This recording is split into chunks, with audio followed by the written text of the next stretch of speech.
I mean, and I showed you the Zootopia abortion comic afterwards. You did show me the Zootopia abortion comic. I had not seen.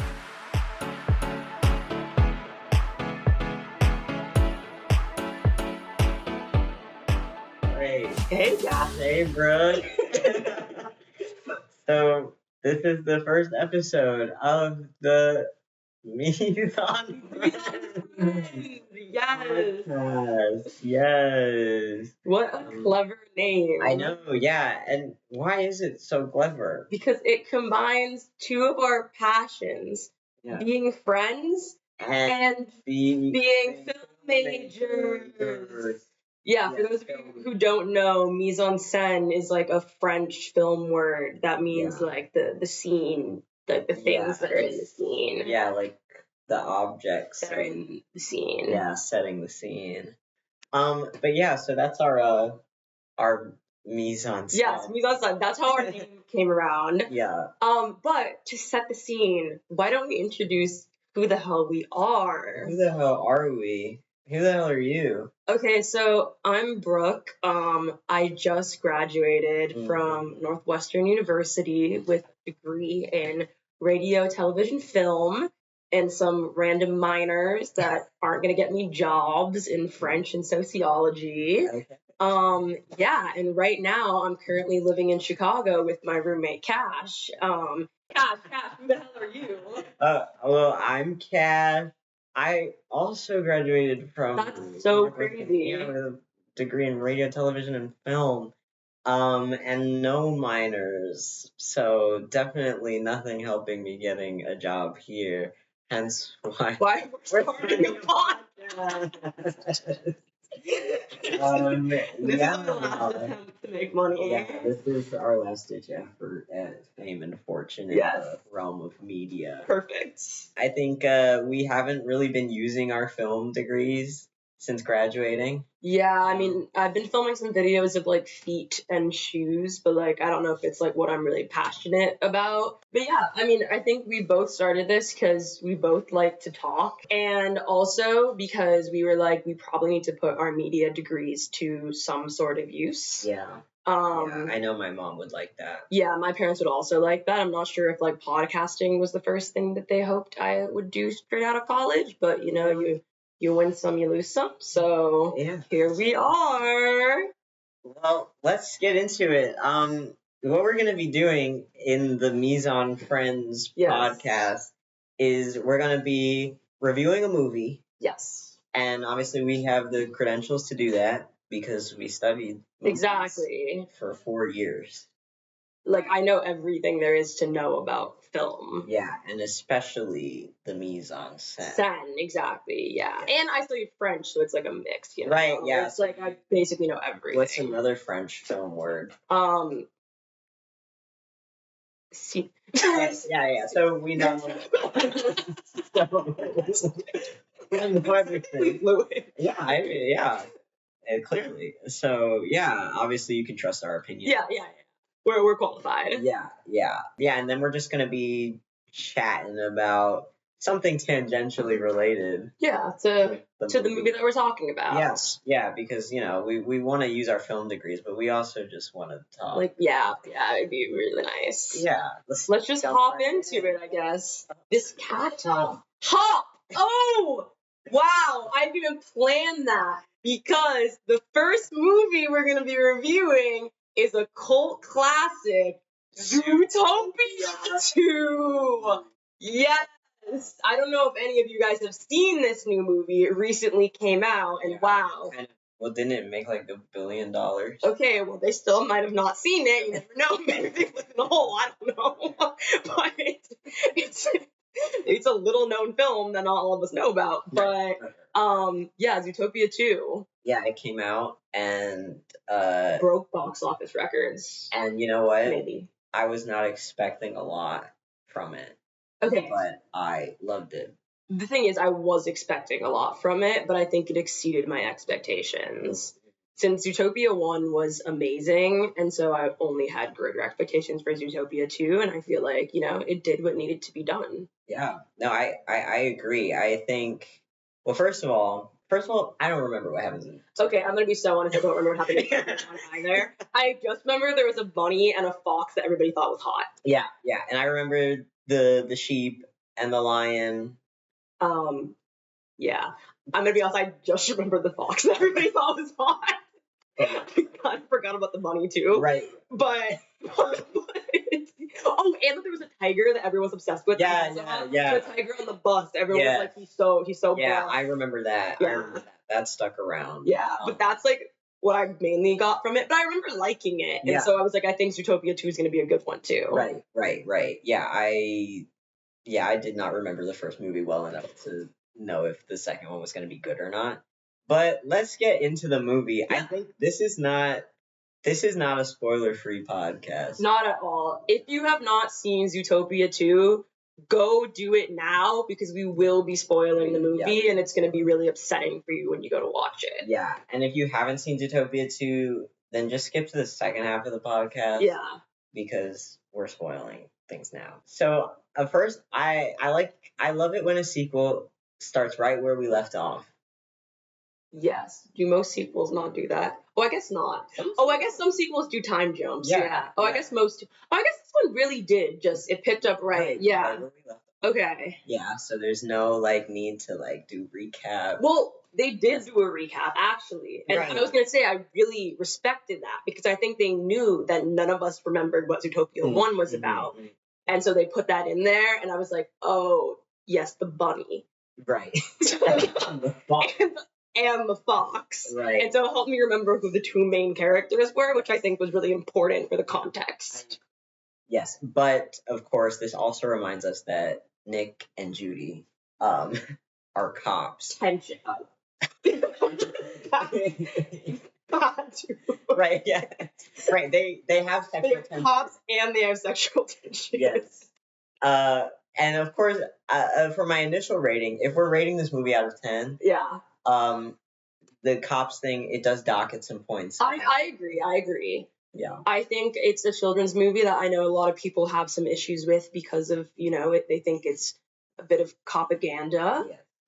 But I mean, we've talked a little bit about this. I actually don't particularly think it was propaganda. I would say the same thing. For those of you who haven't watched it, Zootopia 2 is honestly talking about how you cannot get justice within the system.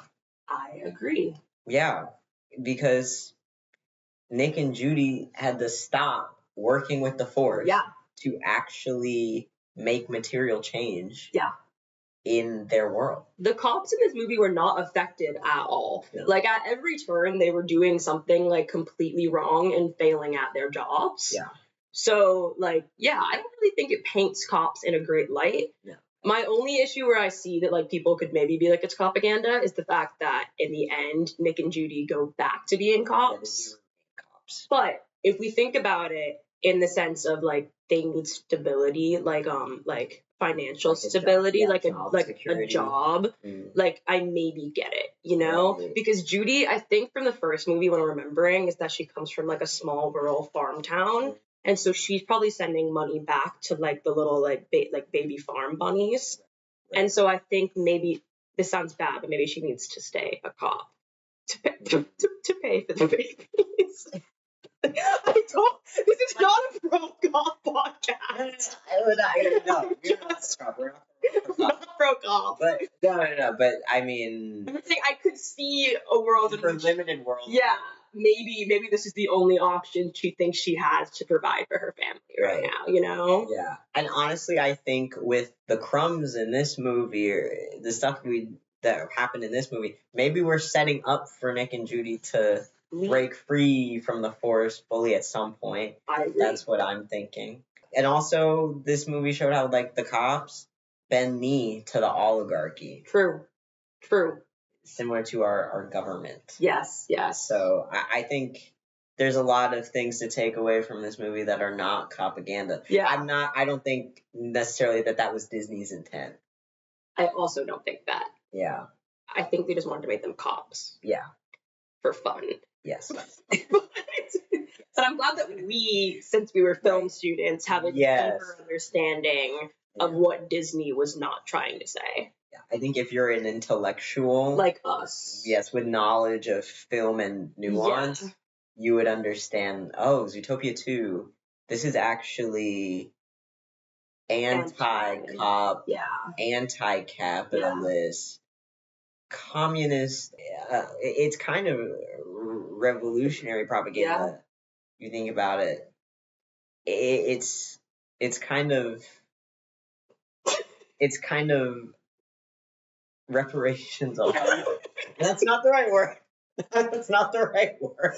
Talking about Zootopia as a revolutionist form of media on MLK Day, it was so wrong. I'm just gonna put it out there. I know. I'm going too far. Maybe we just stop it. Maybe we just stop it right now.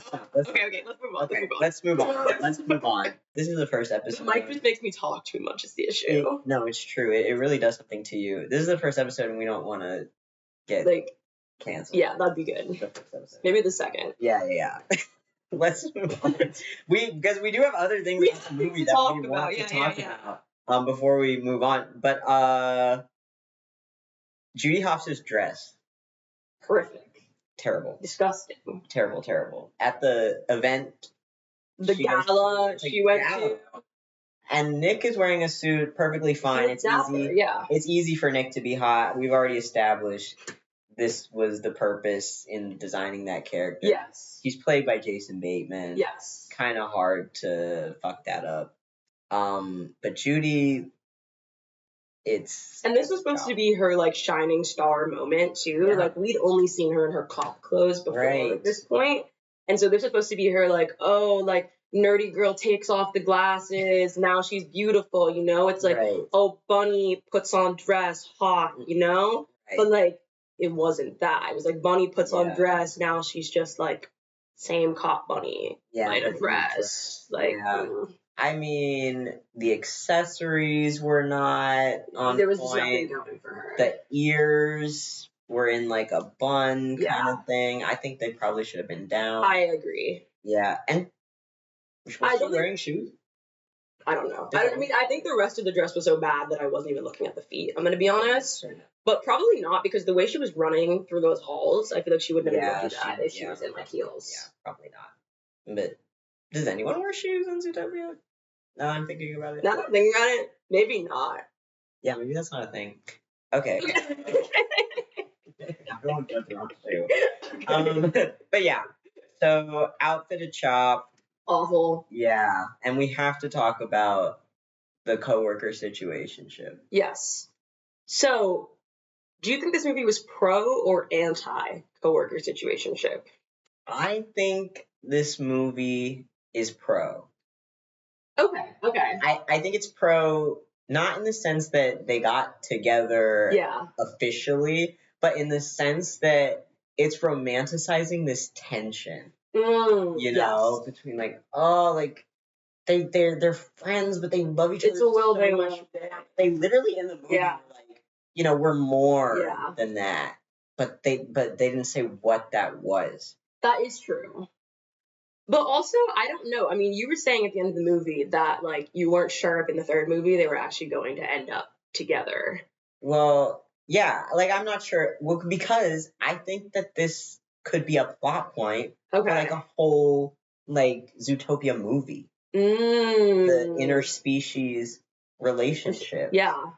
I mean, and I showed you the Zootopia abortion comic afterwards. You did show me the Zootopia abortion comic. I had not seen that. I guess I'm not well read. My apologies.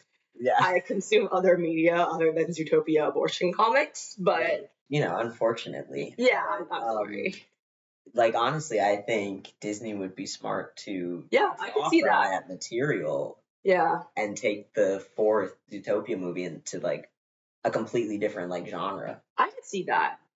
Honestly, I think this movie should have been more anti-coworker situationships because I just think that's never a good idea. And honestly, I think we should just be teaching children that from a very young age. I again, we were both peer counselors or peer advisors for our college, where we had a group of freshmen and had to lead them around. Some call it orientation. Orientation, yes, that's what it's called. Yeah. And I mean, I was very clear to tell my orientation group, like, you cannot get with any other people in the film program because that's going to be detrimental to your entire success at this school. Like, incest within the film program is like, no, like, It's such a small world. like, it's such a small world, like, bad for everybody. And so I'm like, I don't know, I feel like we should be pushing that more on to kids. Like, don't date within your group. Don't date your coworkers. Don't date your coworkers. Don't date your coworkers. Yes. Right. Yeah. I mean, you know, pros and cons. I'm for any romantic tension. Okay. If there's romance to be had, life is short. Okay. Take the risk. Yeah. You know? Yeah. And that's what I have to say about But what that. if it ruins their friendship? Fuck the French. Okay. All right. All right. I'm glad that's. I've had friendships. I've had friendships ruined because of acknowledged tension, and you know what? It was worth it. I don't regret it. I don't regret the experience. I don't regret feeling my feelings. Okay. Yeah. That's respectable. Yeah. I don't know. Do it for the plot. Yeah. Yeah. Valid. Yeah. Out of 10, what do you rate Zootopia 2? Okay. Out of 10, I think I would give it an 8. Okay. Yeah. No, 8.5, actually. I had a thrilling time. I think they shouldn't have become cops in the end. And I think that's maybe the only downside to it. Yeah. And I would say I would give Zootopia 2 as 7.5. Mm-hmm. I'm going to stick with 7.5. Why? Because agreed on the cops thing. Okay. I think Judy's outfit was very disappointing. Yeah. And I think there should have been more Giselle. What's Giselle? Oh, Shakira?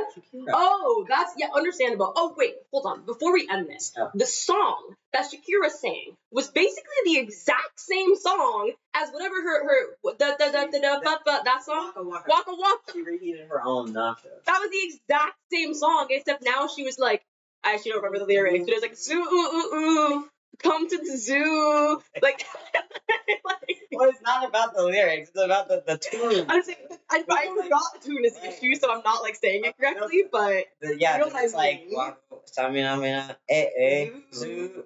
It's the same thing. It's the same. I'm just like, I don't know, Shakira, let's be a little bit more creative out here. Yeah. As one creative to another, me personally, I think I would have, done something a little different. Right. Yeah. I mean, we're clearly very qualified to get notes. But actually, the song was written by Ed Sheeran. Oh, okay. Well, then no notes. I love Ed Sheeran. Let's take a break. And we're back. Yes. So we wanted to talk a little bit about actually one of the main. We forgot to talk about the main thing that we wanted to talk about with Zootopia 2. Yeah. So the main plot point was about displacement and gentrification. Yeah, we got a little caught up with Judy Flop's dress. And the propaganda. But that was not actually what the movie was about. The real movie was about gentrification, and honestly, it was kind of a very beautiful story. Yeah, I mean, well, the animals, the lynx. I was like, what animal are they? The lynx is, they displace all of the reptiles. And completely move them to another place. They bury their homeland in snow. And then take credit for their invention. Yeah. And then won't stop taking over more land. And so it's kind of like Disney. I just don't understand. These studios, they make these movies with these messages that are very pertinent to things happening in our world. and yet their stances don't line up. Or like, well, same thing with like Warner Bros. And like Superman. And, Yeah, like, that is whole true. thing. Yeah, it's just interesting. It's sad in some ways, but also hopeful in some ways that the culture and the art is usually always on the right side of That is true. history. You know, even if the company behind it is not, because they're focused on profit, of course. And I mean, even though I don't think most little kids will get what the movie was like completely about, I feel like they'll get the gist of just like don't be mean to your neighbors and people who don't look like you. Yeah. And like everyone deserves a home. And I think that's like a pretty basic message that anyone can take out of the movie, which I think they did a really good job about. Yeah, I would agree. So overall, awesome movie. We enjoyed the movie. Yeah, it was good stuff. And speaking about Zootopia, you know, and crime, so Nick and Judy, you know, as cops, they do solve crimes. Yes, and commit a few as well. Yes. And you know, the crime in this movie, the Lynx is like displacing the reptiles, and like that was a big crime, and it made me think of crimes that I don't really care about. I feel like crime is used as like a big political thing often for like, oh, these people are committing these crimes. You need to stop the crime. Right. But it's crimes that I just don't care about. Yeah. Like immigration is the big one. Don't care. I don't even understand that. It's nobody's land. Yeah. You know, why do I care if somebody crosses an imaginary line from Mexico into the US? I personally just like, okay, I don't think I care about immigration in the sense that like, I don't think I'd notice if there were more people here. I don't know, like 200,000 people came over the borders, like I wouldn't notice. Yeah. I'm gonna be honest. I mean, you wouldn't feel that. Like, I don't think I'd care. I wouldn't like be walking my supermarket like, oh shit, there's 10 extra people in here today that weren't there yesterday. It's getting a little busy in here. Like, I just would not notice. Like, you can come because like I don't care. Right. Yeah. And it's like, and most of these people, it's like they're just trying to live their lives, you know, staying under the radar. Like, okay, what's the issue? Right, exactly. I don't understand how that can be an issue that works some people up so much that they would destroy the whole country for it. Yeah. So that's one. And another we'd been thinking about and musing on. Just something that's been in like the back of our heads that we were like, oh, like, you know, maybe some crimes like people wouldn't care about. Yeah. Well, I'm just gonna say it. I think if it's consensual, or if it's me doing it to myself, I should be able to do some cannibalism. Going from immigration to that is so fast, but no, you're right. The notes do say that. But, and granted, I do agree with this as well. And I know this is like a touchy subject because I broached this subject with my friends. And like they were not the biggest fans of me bringing up at wine night that like I wanted to do a podcast about how I think like consensual cannibalism should be legal. Well, I mean the podcast is about movies, but but okay, the way I phrased it was maybe not the best. Like they weren't super jazzed about that idea. They were like, Brooke, like I think you might just like be a little into like cannibalism, and I was like, no, that's not what I'm trying to say. Like, I'm not saying, like, I want to do it. I'm just saying, like, I don't really think it should be illegal, you know? Right. If people are consensual. If it's consensual. If it's not consensual, don't do it. Right. Don't just be out here eating people. Yeah, if someone's eating, don't eat them. But what I'm thinking about is, okay, if I'm cooking a meal and I accidentally chop off my pinky, right? Yeah.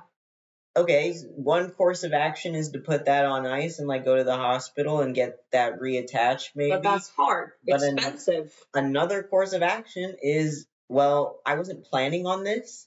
This just happened. I'm already cooking and I'm curious. So, and what if, okay, like I'm cooking, what if I'm making a meal for my friends, right? And I'm like, wait, what if I just tossed it in the pan? Like, now we can all try this. Okay. And I'm consenting. You know, nobody did this to me but me. No one should be charged for that, you know? I agree. I think within the friend context, like I don't know if I chopped off my finger and was like, "Hey guys, if we're having a potluck, also can like I throw a little bit of my thingy in here?" Like if most of my friends would like be okay eating those foods, you know? Right. So like I'm not sure if they'd be like easy to get them to do that, but I respect you trying, you Right. know? Well, yeah, I'm just saying in this hypothetical, everybody wants to everybody's eat it. down. Yeah, Everybody's like, Cash's fingers, yum, yum, yum. yeah. Well, singular finger. Finger, okay, Finger. sorry. Yeah, you're keeping the rest of them. You're only eating Yes. one. Right.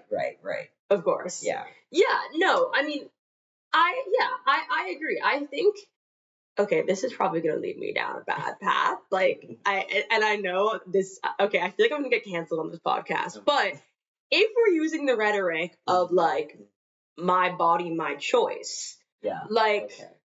I feel like I should be able to eat my own finger. Yeah. Like, Agreed. if you're telling me, like, the government, which I agree with, I am pro-choice, but I'm just saying, like, if the government is telling me, like, if you're saying the government shouldn't be able to regulate my body, then, like, yeah, I think that has to do with, like, eating myself, too. Yeah. Yeah. Well said. Thank you. I took a few poli-sci classes It shows. in college.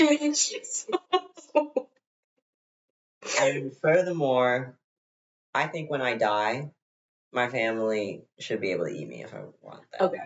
So you've said this, and I think that's a little crazy. Just for on my part, just because Saying they want. No, and I know that, but I'm more curious about like logistics of how you would write that into your will. Like, would you tell your family ahead of time before you die? Like, hey, when I die, I want to be eaten. Or would you do it as like jump scare type situation? Like in the will, you're like, lol, also eat me. Well, actually, as you were saying that, I was thinking about it some more. Okay. Actually, I wouldn't want that. Okay, so you don't want to be eaten by your family members No, after you die. I was thinking about like Hannibal, kind of like, oh, cannibalism is a metaphor for love. But then when I was actually visualizing my family eating, Like that would be tough. I was like, that's kind of sad. Yeah. Death is sad, you know, but just I think they would not enjoy that. I'm not sure they would. Like, yeah, if one of my family members was like, "We want you to eat me, Brooke," I'd be like, "No." Yeah. Like, I don't know if I could do that. Yeah. So I'm gonna scrap that. Okay. So no family eating you. But if I wanted to eat myself, and I think if my friends wanted to eat a little bit of me, that'd be chill. Yeah. If we were all consenting. I feel like I've read like a BuzzFeed article or like, I don't know, maybe it was like a Snapchat video. I don't know. I watched like a lot of weird Snapchat videos, but I feel like there was like a Snapchat video of this man who like cooked up his like finger or something like that for his friends. Really? Yeah. I like need to do like research on this. I think he might have gotten arrested for it actually. I might also be making this up. This could have been a dream.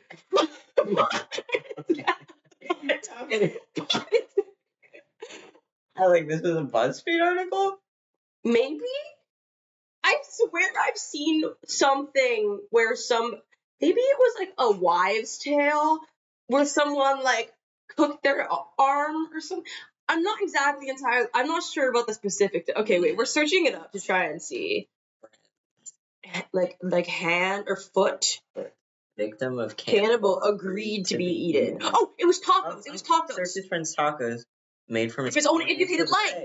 Yes. Wait. Oh. If you could taste human flesh in an ethical way, would you? Yeah, that's exactly what we're asking. Oh, wait, the doctor said yes? Oh, wait. Sorry, I'm like bouncing around. That's out of context. Wait, if his foot was shattered to the point he would never walk on it. Oh wait, do we actually not have a federal law banning it? Wait, really? Is this actually not a crime? Wait. Oh. Wait. Wow. Guys, Cannibalism is legal. It's not a crime. Guys, you can eat whoever you want. Wait, this is awesome. As long as you're not murdering. Yeah, no, of course. Yeah. Wait, this is like kind of shocking me then. Wait, wow. This whole time I thought it was a crime. I guess the act of like murdering somebody. Yeah. The crime. But I guess at like, yeah, consensual cannibalism is legal. In America, at least. Wow. Well, here Land of says the a free. Belgian man was sentenced to 8.5 years in prison. Okay, so just don't go overseas and eat yourself. But in 49 states, as long as you're not in Idaho, you could eat somebody if they. This country lets you do anything. Yeah, anything but like be trans or have an abortion or be immigrant or yeah exist or actually lots of things you can't. But guess what you can do? Eat your own foot. Wow. Okay. Well, I guess that's that, huh? We learned so much. See, this podcast was supposed to be about us teaching you things, but really, it's about us teaching ourselves things. That's beautiful. It's like we graduated, but we're still like learning in a sense. We're moving the mic too much. Yeah.